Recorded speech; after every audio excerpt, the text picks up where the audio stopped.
Hello and welcome to Mind the Flat. I'm Amy Isles and I'm joined by... Me, Tom Crowther. And me, Chris Heffernan. And the title of this week's episode is Fandomonium.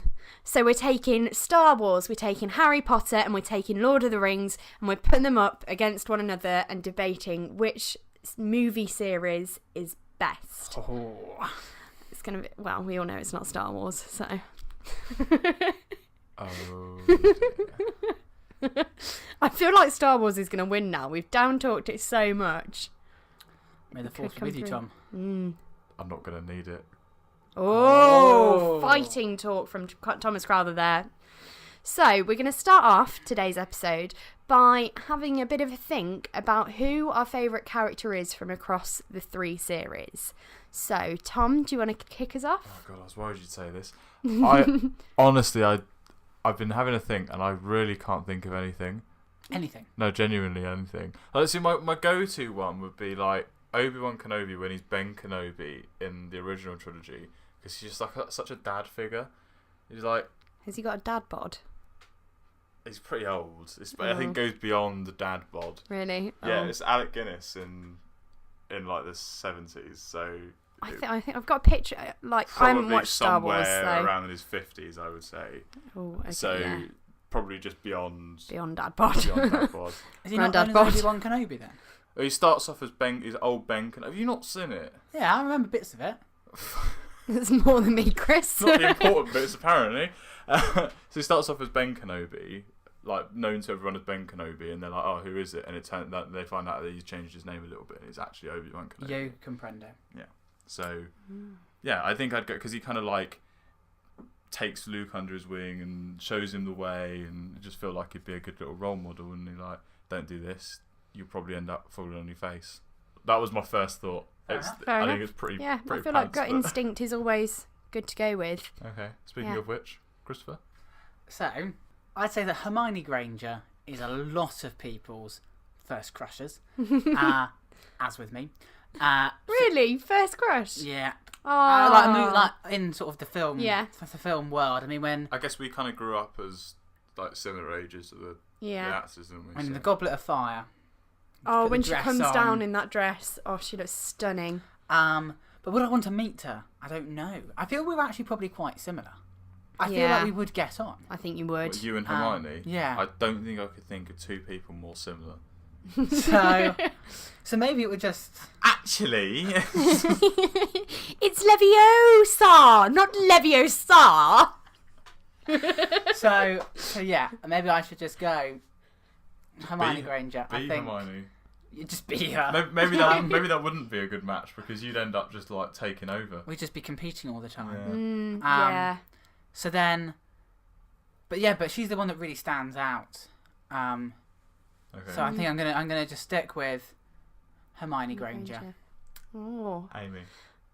See, I'm going down quite a cliched route, but I can't decide between Dumbledore and Gandalf. Oh. Because they're both, like, obviously J.K. Rowling got a lot of inspiration from J.R.R. Tolkien, and they're very, very similar characters.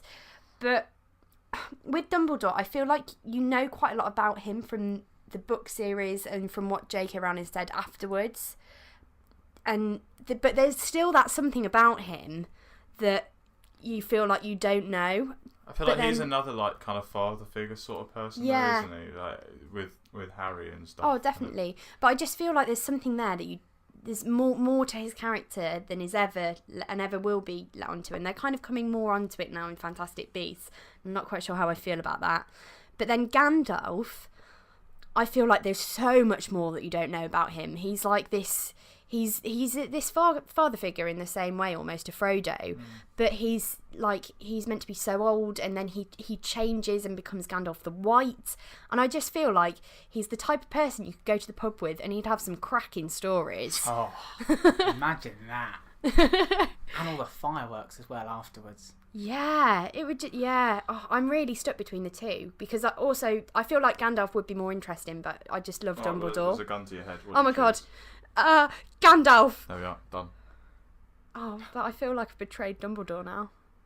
We had a gun to your head. What did you do? Oh, sorry, Dumbledore. That's nice. We've all picked one from a different film. Yeah. From our own films. No, Chris and I have we swapped. Oh. Yeah. There we go. Right. On to the battle. Boom, boom, boom. Mind the flat. Boom, boom, boom. So, who would like to kick us off? Should we go in chronological order? Yeah? Yeah? Okay, fine then. I'll take the mantle. I guess it's being thrust upon me. Not much I can do. So I think the biggest thing for me that I think stands for Star Wars and really defines it amongst all of the other kind of fantasy sort of shows and films and whatnot is that you can take away all of the like magic-y stuff, all the fantasy elements, and you still have a really strong storyline. I think you can take away the lightsabers, you can take away the Force, you can take away the ships, the spaceships and whatnot, and you're left with still a strong story. Like you could set it on a pirate ship, you could set it in a desert, you could set it under the sea, and it would all still work, I think. Yeah. Because you've got that relationship like with Luke, finding out who he is, who his father is, and the relationship with his sister, and everything kind of coming together. I think that would work even in a non-fantasy situation with just people in a normal setting. I think that's probably for me the strongest thing because it's relatable like other films aren't. Yeah, I think the danger whenever you use magic, as Lord of the Rings and Harry Potter does, is it's always a fallback excuse for something to, if something goes wrong, there's always magic there to save the day. And Deus Ex Machina, yeah. Yeah, it's a bit of a cop-out, yeah. I think I think a lot of the things that I don't like is that like you can't feel invested in a character if you have in the back of your head the thought that they're just going to be brought back to life. Yeah. I think that as soon as someone's brought back to life, I just feel like it ruins it because it's like every other death that happens after that doesn't have that kind of punch to it anymore. Yeah, it like doesn't happen in Harry Potter though. You've got the Resurrection Stone, but it doesn't bring them back. Doesn't Harry get brought back to life in the final? Oh, sugar, yeah. Well, he's not. Yeah, but he never truly dies, does he? Well, he does actually. Yeah, he does briefly. But I think that's interesting how J.K. Rowling plays with that because it's not a proper death really. It can only ever happen to Harry, but it's just and it has to happen to Harry. It's not like, oh my goodness, he's dead. It has to happen. It's a fundamental part of the plot. But I guess you could say the same, like with Gandalf as well. Like, has to be taken by the Balrog. Does he have to? I'm pretty sure that's like to become Gandalf the White. I think he has to die. But exactly. I don't think it's a fundamental... Like, there's no reason for him to fight that fiery monster thing. I think for me, the big one that stands out is, like, aside from the ones that we're talking about, is Game of Thrones. It's like when spoiler alert, when Jon Snow dies and comes back and gets brought back to life, it's just a bit like... Yeah, that was a cop-out, definitely. Come on. Everyone was so invested in that, and then you brought him back and just don't care anymore. Yeah. Yeah. Yeah, I think that's probably the strongest thing, but also lightsabers. Well, as I've said in previous episodes, loves lightsabers. They're very cool, and everyone should have one. But so are wands. But lightsabers are cooler because you can actually do the stuff, and it goes. But spells are so magical. Like you can create an animal out of the Patronus charm. It's so unique and it's exciting to find out what your Patronus is. And how that relates to other people and what that says about you. Quiz. You don't have to. But the BuzzFeed quiz is based on the movies. Well, the books, but. I reckon I'd be something boring like a beetle. Do you reckon? I don't know. I'm not be something fun and exciting, am I? I feel like you'd be like an owl or something. Very wise. Oh, that's nice. Tom is an owl. Yeah. Definitely. Cool. What was that? It was an owl. It sounded like a pigeon. Do they not talk? The Patroni? No, I don't think they do. Patroniums. Have you watched Harry Potter? Do you know what the Patronus is? Yeah, it's the white thing. Does it look like the sort of thing that would suddenly turn around and go, oh, hello, nice to meet you. I'm Larry. I'm your Patronus. What can I do for you today? It's like Aladdin, isn't it? It's a genie. It pops at the end of the wand. Hello, 3 wishes, please.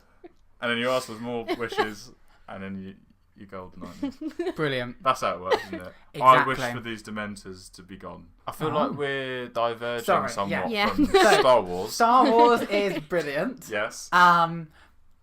Because of its great story. Okay, so my biggest criticism of Star Wars. Oh, here we go.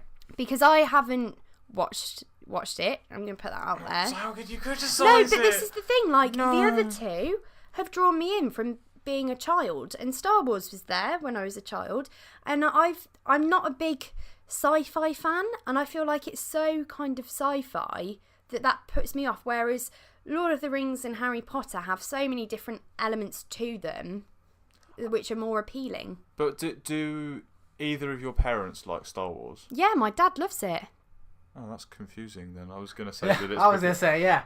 But obviously we were of the age of Harry Potter, but Lord of the Rings, actually, I think I was either 3 or 4 years old when I first watched it, and it's quite a funny story. My dad had it on in our living room when we lived in Northern Ireland, and I totted in, my little 2, 3, 4-year-old self, and he was watching it, and he was like, oh, I'm not sure whether I should let her watch this because it's quite scary, like when the orcs come on and she might have nightmares. And he was like, I'll leave her to it and see what happens. So I watched the whole way through.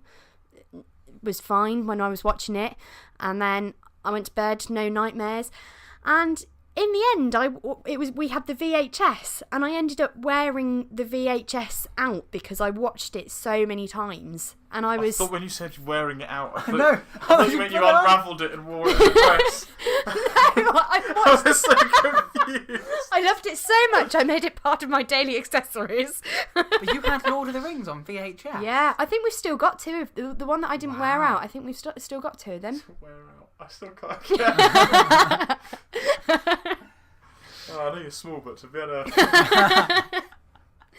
No, I just watched it a lot. Go on then. But see, similarly, I didn't get drawn massively into Star Wars. But I love Return of the Jedi.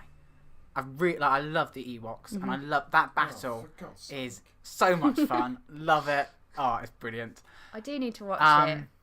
But and Jabba the Hutt, that whole bit, that whole scene, I just think is brilliant. The way they sort of. Which one? Return of the Jedi. No spoilers. No spoilers. Yeah. Okay. But then I've not been drawn into sort of the Star Wars world, and my mum is a massive Star Wars fan, and I like Doctor Who. I'm not adverse to sci-fi. But maybe I've just not given Star Wars a chance. I feel like it's just like you haven't given it a chance. I think because it's older, and it kind of feels like you're having to start earlier. Maybe that's having an effect as well. But no, I think that's one of the things that I really like about it is that it's kind of got this like intergenerational part of it as well. So my mum grew up watching Star Wars, then I grew up watching Star Wars, and there's young people now, like kids now growing up watching Star Wars, and so it's quite exciting, I think. Well, yeah, I can vividly remember sitting down and Mum reading all the a long time ago in a galaxy far, far away, because Michael couldn't read it. It was too far. It was too fast for him or something. And I can remember her reading, away. And like when Jabba the Hutt speaks, she would read the dialogue that came up in the subtitles. So cute. I can imagine your mum doing that as well. But what I would like to do is, I believe there are clips out there you can find in which they have the original Darth Vader actor doing the words, because it was what was his name? Prowse. Yeah, David, wasn't it? And he was from Bristol. Really? And he has a Bristolian accent. Oh wow! And he did the passed film. Away pretty recently, I think. He did the film in his Bristolian accent. I'm your father, I am. Exactly. And they went, this just isn't working. We've got to find someone because we can't do this. And then they got Mm. Who was a masterful voice. Yeah. Right then, do you want to take over? Okay. Start doing yours. Lord of the Rings. Okay. Epic. Okay, that's it. It is indeed. Lord of the Rings is epic. It is. And like you say, it is on a massive scale. But what I think is brilliant about it is it's not a commercialised scale. It's not like something I would argue like Avengers and Jurassic World. They're these big blockbusters, and it just feels sort of very in your face. Whereas I would say that Lord of the Rings is artistic and sort of scenically epic. So like these Yeah. long shots of mountains, and the way, and you see these tiny figures walking across, and this beautiful New Zealand scenery, and these big sweeping shots, and then these big battles in which they feel like proper battles, and it's gritty. And I think, to me, that there's a special atmosphere there in the Lord of the Rings, that it's been done with a true deep passion. And It's I not think like how many costumes can we sell, how many wands can Yeah. we sell. Exactly. I mean, we are doing this because I love Lord of the Rings, and I feel that is the impression Peter Jackson gives. He is a massive Lord of the Rings nerd, and this is something Yeah. he's wanted to do since he was a child, and now he's seeing it happen. you're getting very emotional about this. Apparently, you're quite the Lord of the Rings nerd as well. Don't you have? Well, some of your family have connections to J.R.R. though. Yes, I believe, because my nanan studied at Oxford, J.R.R. Tolkien was one of the academic staff there, and I believe he did do some sort of seminar lecture thing, but apparently he used to make them really boring, so no one would turn up because he didn't enjoy doing them. So, That's really sad. but yeah, I think that, and I mean, you've just got to look at its Oscars history. Of course, he's Yeah, done some. it is phenomenal. For a fantasy film, okay, film number 1, Fellowship of the Ring, won 4 Oscars, nominated for 9, including Best Picture. Two Towers won 2 Oscars, nominated for 4, including Best Picture. Return of the King won 11 Sweepstake. Oscars. Now, Absolute I believe sweepstake. that is, if not the highest, along with Titanic. I Yeah. think Titanic's also won 11. I think that is the top number of Oscars a film has won.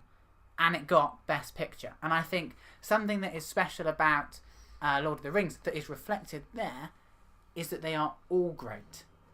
You don't just go, They're consistent. this one's good. They are 3 films in which the narrative continues. So yeah, we've got the consistency, the epicness, the soundtrack. Yeah. Okay?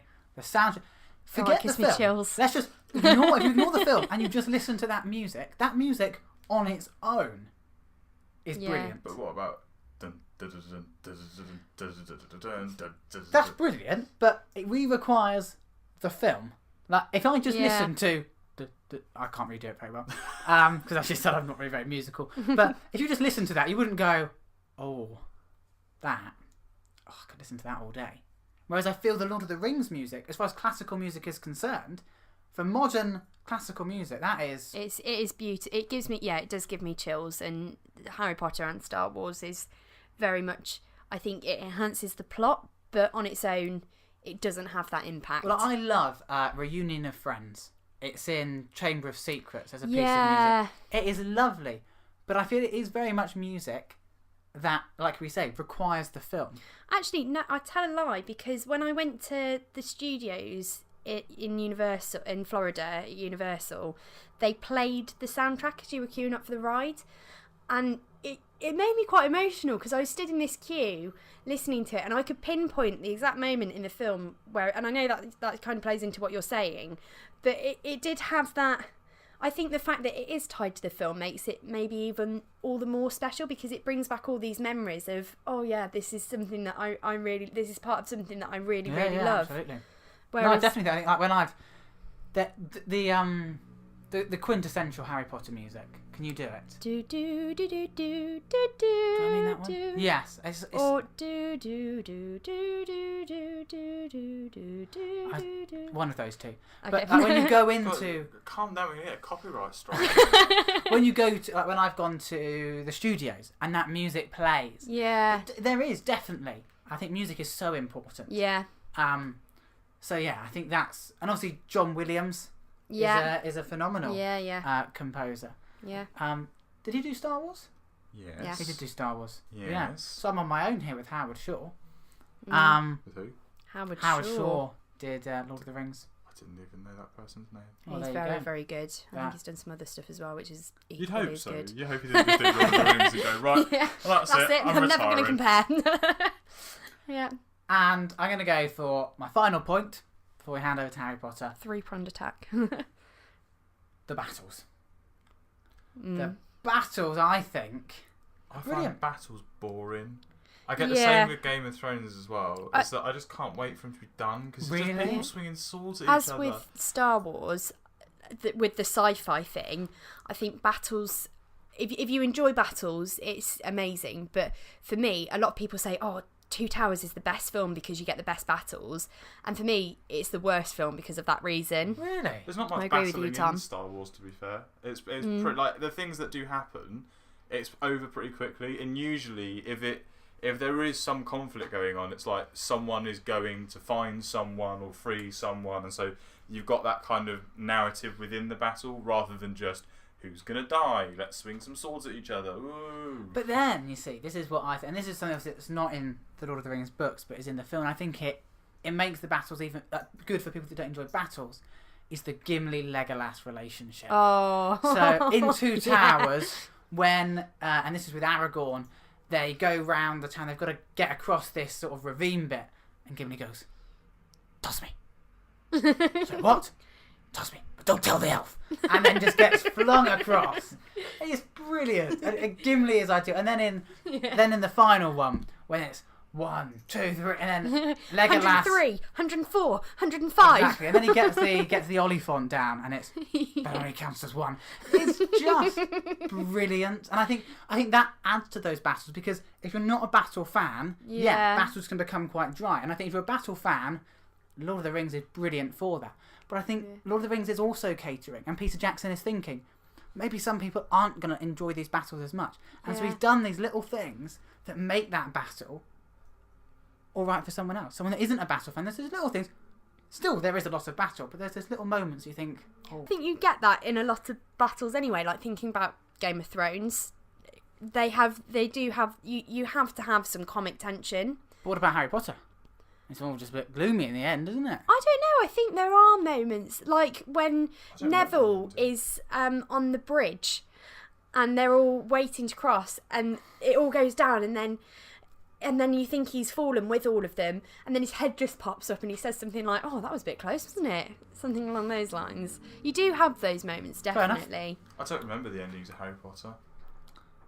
I also kind of don't remember the ending to Lord of the Rings. Oh, it's lovely. Yeah.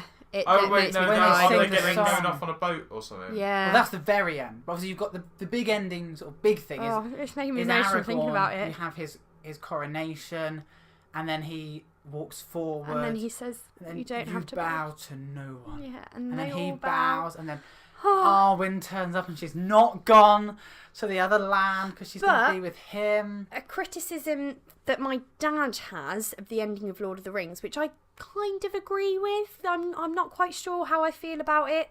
I'm a bit split. Is that Aragorn should have married the girl who was the daughter of Éowyn, yeah. Because then that would unite the two Kingdom of Men. And it does make sense. Yeah, so, you want a political marriage rather than a marriage for love? That's what my dad argues, and because I'm with you in that. I always say to him like, "Yeah, but it's true love," and he's like, "Yeah, but it's not as good, is it?" Because he could have united two Kingdom of Men. But he did it anyway. The worst argument. And they had some sort of unite, in as much as the former steward of Gondor, Faramir, was a representation of Gondor. Yeah. Lots of Gondor would have respected Faramir, and he married Éowyn. God, feels like gibberish. That really is not us. Sorry, Amy's dad. No. Sorry, Dad. That is not a criticism. You've been outruled here. I'm not watching that film and getting to the end, and it's, "Oh, sorry, Arwen, I can't marry you because I'm king now, so I've got to marry Éowyn." No. I think the bigger criticism is, why on earth did Tolkien name the only two real female protagonists, one Arwen and the other Éowyn? There's only one other female protagonist, and that's Galadriel. Okay? He could have picked totally all those other names. Right. Yeah. Go on then.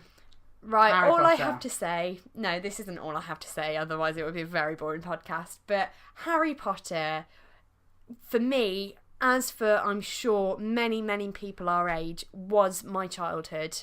Like, I lost a tooth because of it. Did you? Yeah. How did that happen?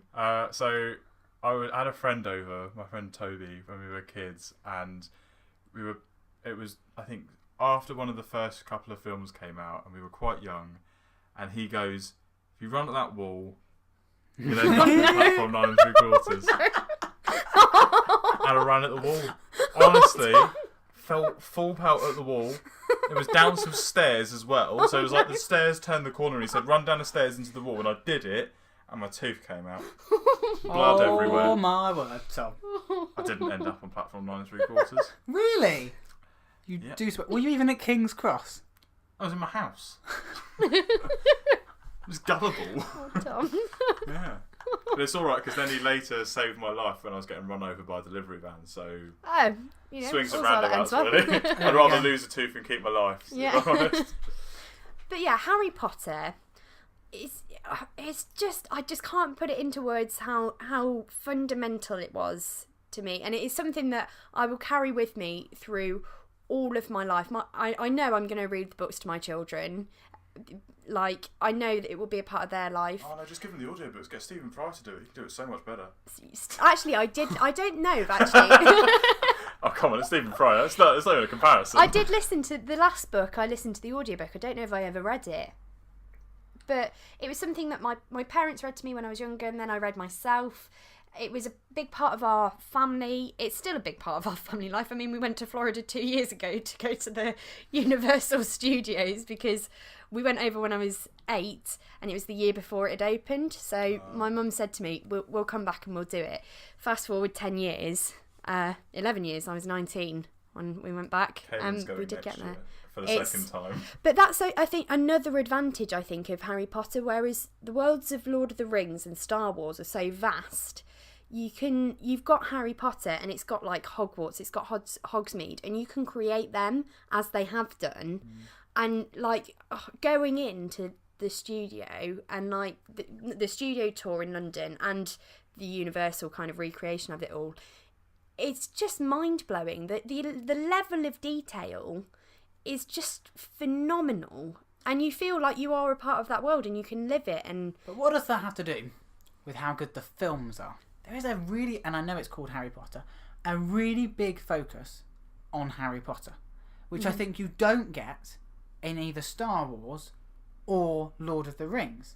I think, obviously, you have Frodo carries the ring, but there's lots of other important characters in Lord of the Rings that you're very heavily invested in. In Harry Potter, it's very much Harry. I feel that J.K. Rowling adores Harry and is almost less keen on all her other characters. And to a certain extent, we get something maybe with Neville. I think Ron and Hermione as well. And Dumbledore. Look at Dumbledore. He is, I'd argue, one of the most complex characters, if not the most, in the book.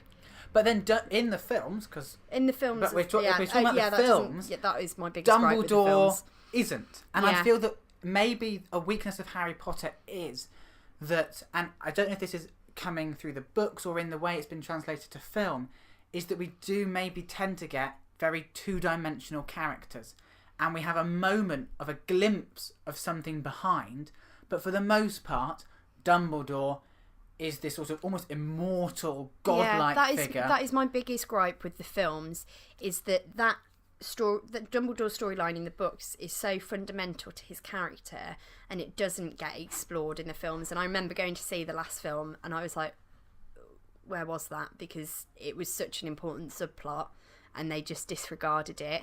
But what I would say, and this is, and my mum isn't a massive Lord of the Rings book fan, but she has read the books. She found them really boring.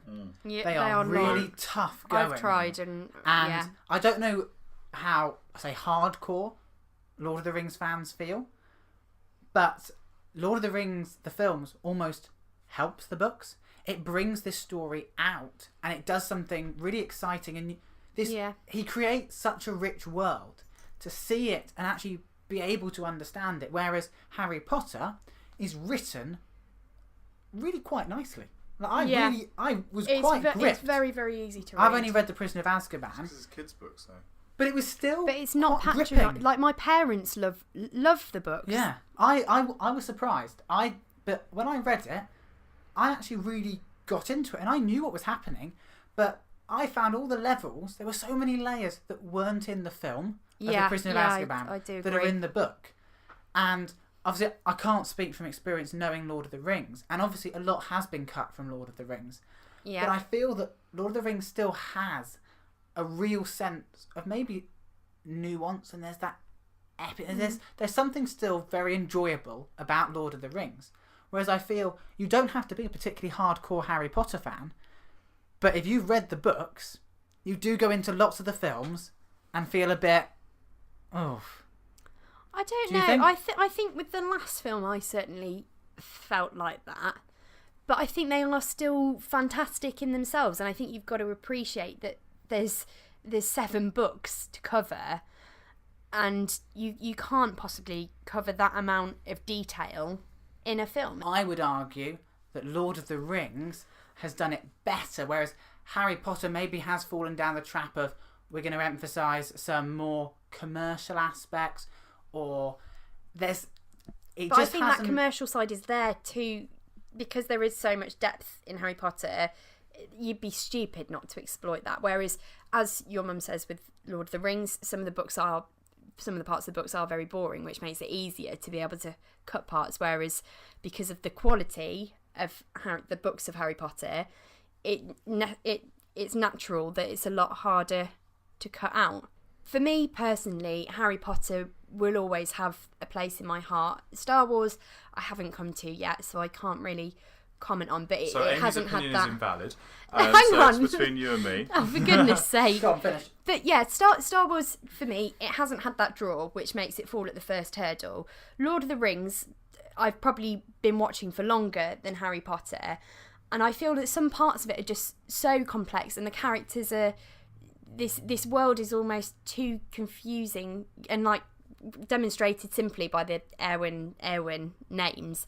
There's so many kind of weird conventions in that world that I haven't grown as attached to it. Whereas Harry Potter, because it's a children's book and a children's story, but it also appeals to adults, it is something I will carry with me through all of my life, and it's so special to me for that reason. See, I think that Harry Potter will always, especially for our generation, win the sentimental vote. Yeah. I think. Not for me. I think for lots of people, I'd say that's where I think people would excuse the film certain things and all that. For me, because of that, I think that's why Lord of the Rings. But I can't. I'd like to watch Star Wars properly. I'd like to watch them all, especially if you're saying The Empire Strikes Back is the best one. You've had it. To be fair, but it's not been fair on your part really, because we haven't experienced it. Seen all 3 in their entirety. But the thing is, I love Return of the Jedi. Like, I think that's brilliant. So I mean, if I like that one, and you don't even have then yeah. So for me, therefore, I think that perhaps Lord of the Rings and Star Wars, I would say are if you said films, for me they would be the better films. And Harry Potter has the emotion and the sentimentality, and it has this wonderful universe that has captured the imaginations of so many people. It is just magical. I think that's the point. They're wizards. But I think for films, stop ruining my dream. For films, you want to sit down and you really get into and grab. My thing is I think Lord of the Rings is just too long for people to properly sit down and enjoy. I think. Yes, people that really love Lord of the Rings will love it and sit through it, but I just find some of the bits just dry and boring. Fair enough. And even when the action's happening, I'm not that excited by it. Whereas you've got a lot of interesting stuff going all the time in Star Wars. Apart from the bit where Luke goes to that weird planet and meets Yoda. Every time he goes back to that planet, that is probably the worst. I'm just thinking, in the whole thing. oh, why are you going back there? Please stop. Just get in and fly away. But then equally, when I was younger, and I didn't find it when I rewatched it recently, I used to get really bored of just watching Sam and Frodo walking along with the ring. So that's the worst subplot in Lord of the Rings is watching them crawl up and down a mountain in the last film. But the most sexual tension. Right, how are we going to conclude this? Have we got any way of salvaging this? Oh, this is hard. Each have their merits. There we are. Done. Dusted. We've got nowhere to go, have we? No. We're going to have to do another poll. A poll. We'll set different reacts on the Oh, post. that's and you good can shout, react good shout. differently to which one you think is best. Yeah. All right, perfect. And we'll see what you think. Please vote Harry Potter. This is my childhood. Lightsabers. That's my closing argument. Epic. Boom, boom, boom. Thank you very much for listening. And if you want to get in contact, you can find us on Facebook. We're Mind the Flat Podcast. On Twitter, we're at mindtheflat_pod. And Instagram at mindtheflat_podcast. And if you want to respond to anything we've said in this episode or suggest a topic for another week, you can head to our Reddit. That's r/mindtheflat. Or alternatively, you can drop us an email at mindtheflatpodcast@gmail.com.